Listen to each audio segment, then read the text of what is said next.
Alors vous verrez, il y a un premier boîtier à l'extérieur avec un code de 10 chiffres. C'est un code qui change toutes les semaines, hein. Faut se méfier. Et puis il y a un deuxième boîtier dans le sas pour ouvrir la deuxième porte. Alors ce qui se passe, c'est très souvent des parents ont oublié le deuxième code et ils restent bloqués dans le sas avec la poussette, les élèves en bas âge et tout ça. Donc il y a pas mal à nettoyer, des miettes, des briques de thé froid. J'ai vu sur les portes qu'il n'y a pas de poignées. Oui, alors ça, c'est pour des raisons de sécurité. Ils ont placé les poignées tout en haut pour pas que les élèves puissent ouvrir les portes. Ah, si. Mais s'il y a les feux à l'école, par exemple. Oh, bah, ma foi, il crame. Hein. Qu'est-ce que vous voulez que je vous dise? De toute façon, il y a beaucoup trop d'élèves maintenant. Qu'est-ce qu'on doit en faire, hein? Et puis, comme disait mon prof de grec quand j'étais aux études, hein, l'agriculture manque de bras. Donc, voilà. Ah, ça que je connais, ça c'est les vestiaires. Oh là là, non, alors.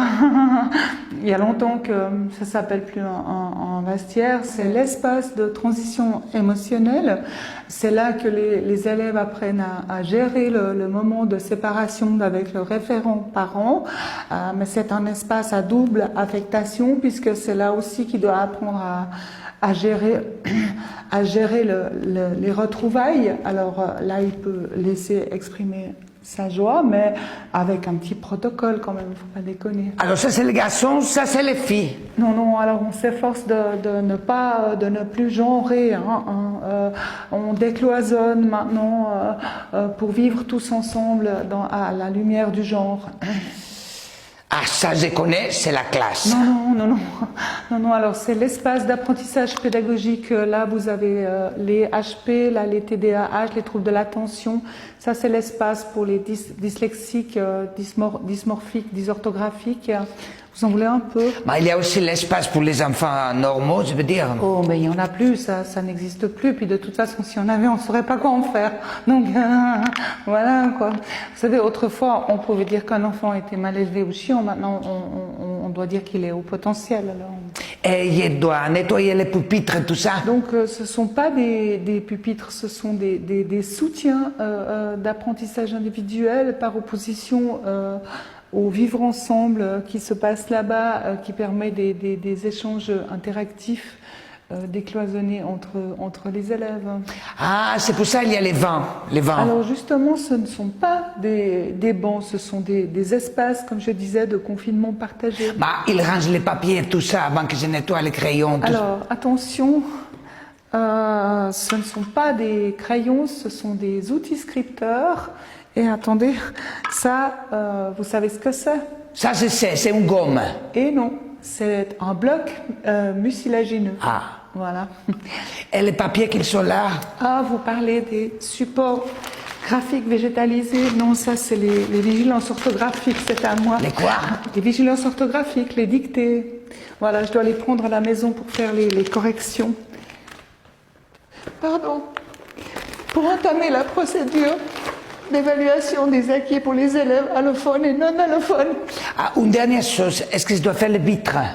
Non, alors il y a des nouvelles petites directives au département qui nous demandent de ne pas mettre l'élève au centre, donc je regarde, j'évite de les regarder dans les yeux, je regarde volontiers la porte ou la fenêtre, donc si les vitres sont sales, comme ça m'évite d'être distraite par les oiseaux, par l'activité des vertébrés bipèdes ailés. Ça, c'est la cafétéria, le réfectoire, je sais pas comment vous dites. Non, c'est l'espace diététique voué à l'éducation nutritionnelle. Je vous laisse regarder, il y a une table pour les végétariens, une autre pour les végétaliens, une autre pour les véganes, une autre pour les allergiques au gluten, une autre pour les allergiques au lactose. Et ceux qui n'ont rien.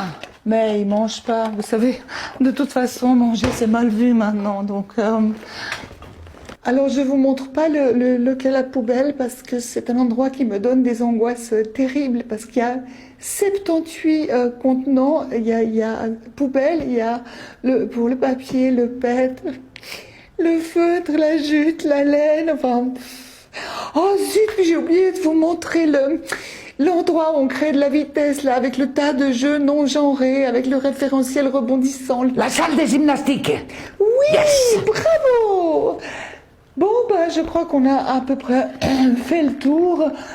Vous pouvez venir mercredi parce qu'on a la sortie de cohésion. La sortie de cohésion, la course d'école. Ouf, si, on y va parce qu'on attend une petite autorisation du petit département. L'autorisation DEAO, DEGO, SESS 04. Vous allez visiter une usine del nucléaire? Non, on va voir les marmottes. Alors mercredi. Non, alors, quoi qu'il en soit, vous ne me verrez pas mercredi parce que j'ai une séance avec la direction tension ressources, j'ai un séminaire sur l'école inclusive et puis j'ai une formation continue, donc ne restez pas coincés dans le sas, hein. Tu sais, je suis contente quelquefois d'être juste femme de ménage. Hein. Non, qu'est-ce que j'ai dit? Pas femme de ménage, agente de nettoyage, technicienne de surface. On va rester coincé dans les sas. Bien, bien, on sort pendant que c'est encore ouvert avec les codes.